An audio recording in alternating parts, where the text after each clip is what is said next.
नमस्कार दोस्तों, स्वागत है आप सभी का एक बार फिर से।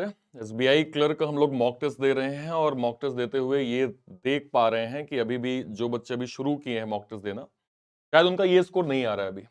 और हर कोई यही चाहता है भाई एसबीआई क्लर्क है, क्लरिकल लेवल का पेपर है, तो यार 35/35 तो मेरा भी आना चाहिए।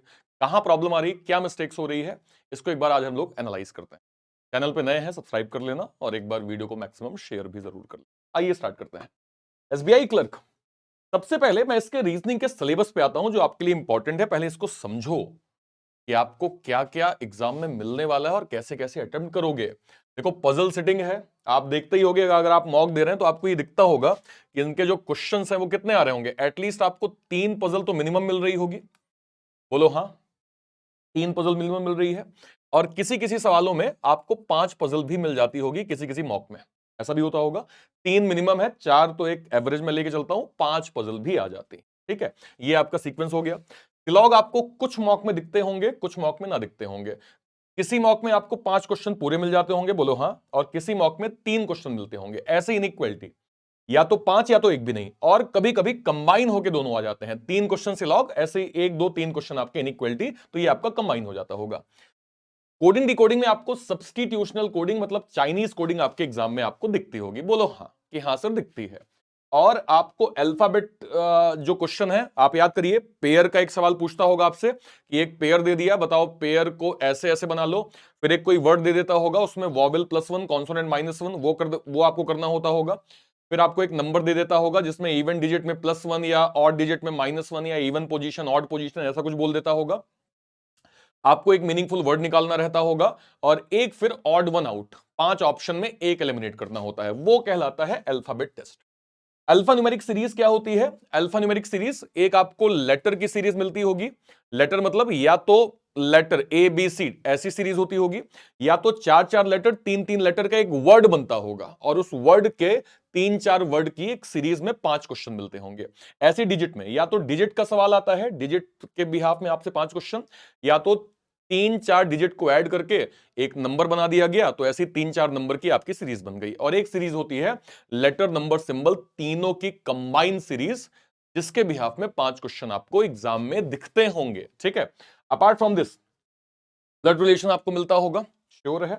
आपको डायरेक्शन डिस्टेंस मिलता होगा, और आपको ऑर्डर रैंकिंग जिसमें रैंक वाली पजल, जो हाइट है, वेट है, एज बेस्ड है, 6 लोग हैं, 7 लोग हैं, इनकी अलग अलग जो तुलना हम करते हैं वो वाली पजल। राइट, तो ये आपका कंप्लीट सिलेबस हो गया। अब आप करते क्या है, आपको अप्रोच नहीं पता है कि आपको पेपर सॉल्व कैसे करना है। देखो, तुमने मॉक दिया, मॉक देना स्टार्ट किया, अगर तुम्हें सबसे पहले पजल सेटिंग मिल रहा है, मत टच करना, मत करना। सबसे पहले अगर तुम्हें पजल सेटिंग मिल रहा है तो मत करना। क्या करो, पहले जो तुम्हारे लिए आसान है, सिलॉग है, इनइक्वालिटी है, सब्स्टिट्यूशनल कोडिंग है, अल्फा न्यूमेरिक सीरीज है, रैंक पजल है, पहले इनको फोकस करो। पहले नंबर गेन करो। साइकोलॉजिकल एक होता है कि अगर कोई चीज हमारे पास है और मान लो एक अच्छी क्वांटिटी में है, लेट सपोज मैं कहूं कि मेरे पास 10 कंचे हैं, तो अगर मैं 1 2 कंचे गुमा भी दूंगा ना, तो दुख तो होगा, लेकिन फिर भी थोड़ा सा मुझे कॉन्फिडेंट फील होगा कि हाँ यार, 8 कंचे तो हैं मेरे पास। अब मेरे पास एक भी कंचे नहीं है और मैंने 2 कंचे थे वो भी घुमा दिए, सोचो कितना टेंशन होगा। ऐसे ही एग्जाम में होता है। जब आप छोटे मोटे टॉपिक करके अपने नंबर गेन कर लेते हैं, तो अगर एक आध पजल गलत भी हो जाए तो उतना दुख नहीं होता है, क्योंकि आपके पास ऑलरेडी नंबर हैं। तो हमेशा पहले इजी टॉपिक से स्टार्ट करिए, उसको कंप्लीट करिए, लास्ट में सिटिंग पजल करिए। और जब कॉन्फिडेंट होता है आदमी के पास, जब कॉन्फिडेंस आता है ना ये बाकी टॉपिक करके, तो फिर क्वेश्चन बन जाते हैं। समझिए, आप क्वेश्चन फिर बाद में बन जाते हैं। तो सिटिंग पजल हमेशा आप लास्ट में अप्रोच करेंगे। सबसे इंपॉर्टेंट चीज, आपको एसबीआई क्लर्क में अगर आप तैयारी कर रहे हैं, फोकस क्या करिए। अगर आपने प्रिपरेशन अच्छी करी हुई है, तो सबसे पहली चीज आपको मैं क्या सिखा रहा हूं कि आपका कॉन्सेप्ट क्लियर होना चाहिए। अंधा चुक्का करके मत आ जाना, जिसको हम बोलते हैं तुक्का मारना। तुक्का भाई मारोगे, बहुत प्रॉब्लम होगी। ये आपका स्कूल कॉलेज नहीं है जहां पे आप तुक्का मार देंगे काम चल जाएगा। सरकारी नौकरी की आप तैयारी कर रहे हैं, लाखों बच्चे फॉर्म भरते हैं, कोई मिस्टेक आपकी एक्सेप्ट नहीं की जाएगी। तो तुक्का मारना सबसे पहले बंद कर दो, सारे कॉन्सेप्ट को अच्छे से क्लियर कर लो। दूसरी चीज, पजल सिटिंग को पढ़ लो यार। यूट्यूब पे इकलौते अर्पित सर हैं जो पजल सिटिंग की भर भर के क्लास लेते हैं। आप मुझे सुबह 10 बजे इसी चैनल पे फॉलो करिए। मैं मैक्सिमम पजल कंटेंट देता हूं ताकि आपका पजल बेहतर हो, बेस्ट हो, सबसे अच्छा हो। क्योंकि पजल का वेटेज एग्जाम में मोर देन 50% हो गया है। 50%, 60%। आप देखिए ना, 35 नंबर की रीजनिंग में अगर आपका 20, 22, 24 नंबर अगर पजल आ रहा है तो सोचिए कितना वेटेज है। आपको पढ़ना पड़ेगा, आप भाग नहीं सकते भाई इनसे। आप ये सोचे कि आप सिटिंग आपसे नहीं आ रहा है, अरे साइड करो, पजल नहीं आ रहा है साइड करो, नहीं कर सकते आप। करना भी मत, नहीं अच्छा स्कोर कर पाओगे। तो आपको सिटिंग और पजल पढ़ना ही पड़ेगा। और पढ़ना चालू कर दो। 10 बजे आप मुझे फॉलो करो। बहुत शानदार लेवल की रीजनिंग मैं वहां करवाता हूं और बहुत अच्छे लेवल के हम लोग पजल करते हैं।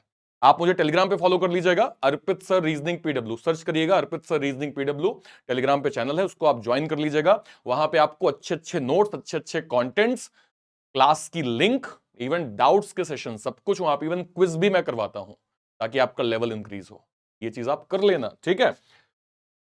पजल की मैं बात करूं, पजल के टाइप हो गए, चाहे फ्लोर है, बॉक्स है, टैबुलर है। सिटिंग अलग होता है, पजल अलग होता है, ठीक है, लेकिन दोनों के सवाल जो है वो सिटिंग पजल फॉर्म में आपको एग्जाम में मिलता है। फ्लोर हो गया, शेड्यूल हो गया, टैबुलर हो गया, बॉक्स हो गया, ये पजल का फॉर्मेट है और इसको भी आपको पढ़ना जरूरी है।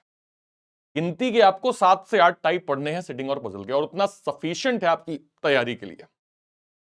इसके बाद बेसिक, ये तो आपके लल्लू पंजू टॉपिक है। मतलब सिलॉक सुपर इजी है भाई, कॉन्सेप्ट तो सीख लो यार अगर नहीं आता तो। इनइक्वालिटी, सब्स्टिट्यूशनल कोडिंग, एलिमिनेशन केवल करना है, जिसको आप चाइनीज कोडिंग कहते हैं, केवल एलिमिनेशन करना है। आप मेरी क्लास करिएगा, है ना, शाम को 5 बजे मैं क्विक रीजनिंग लेता हूं जहां पे इन टॉपिक्स को मैं कवर करवाता हूं। तो आप वहां पे मेरी क्लास करके इन कॉन्सेप्ट को अच्छे से सीख सकते हैं। ओके, ठीक है, तो ये चीज भी आपने अच्छे से आई होप से जो है वो समझ ली होगी। वाई शुड यू मेक का स्ट्रेटेजी, क्यों जरूरी है स्ट्रेटेजी? देखो, अगर मुझे दिल्ली से मुंबई जाना है, सिंपल समझ लो, दिल्ली से मुंबई जाना है, एक ट्रेन पर मैं बैठा हूं और उस ट्रेन को अपना रूट नहीं पता है ना, तो ना मैं कभी मुंबई पहुंच पाऊंगा, फ्रस्ट्रेट में अलग हो जाऊंगा।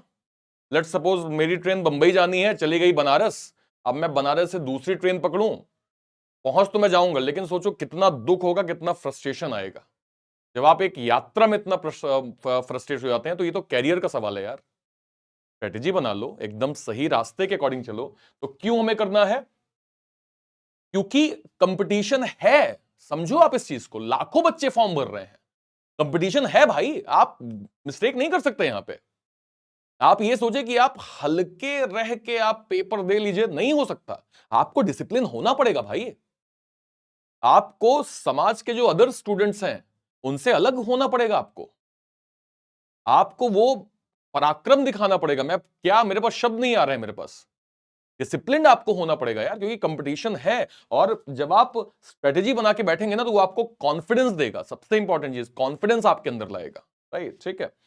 आपका टाइम बहुत इफेक्टिवली यूज होगा। आप सोचिए, अगर मुझे पता है कि मुझे सुबह 5 से 7 मैथ पढ़ना है, या फिर मैं श्योर हूं कि मुझे कोई सोशल मीडिया डिस्ट्रैक्शन नहीं चाहिए, मुझे अभी फिलहाल कोई दोस्ती यारी नहीं करनी है, किसी भी फैमिली, मतलब क्लियर है मेरा कॉन्सेप्ट कि भाई अभी मैं कहीं नहीं जाऊंगा, दुनिया में बड़ी बड़ी खास शादी पार्टी ना हो, 1 घंटे के लिए मैं चला जाऊं, बाकी कहीं नहीं जाने वाला हूं मैं।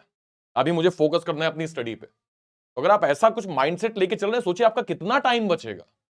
और जब टाइम बचता है ना, तो उसका यूटिलाइजेशन बहुत इंपॉर्टेंट होता है, राइट। तो आपको टाइम को इफेक्टिवली मैनेज करना पड़ेगा यार, और प्रॉपर प्लानिंग से ही आप मेरिट लिस्ट में आएंगे।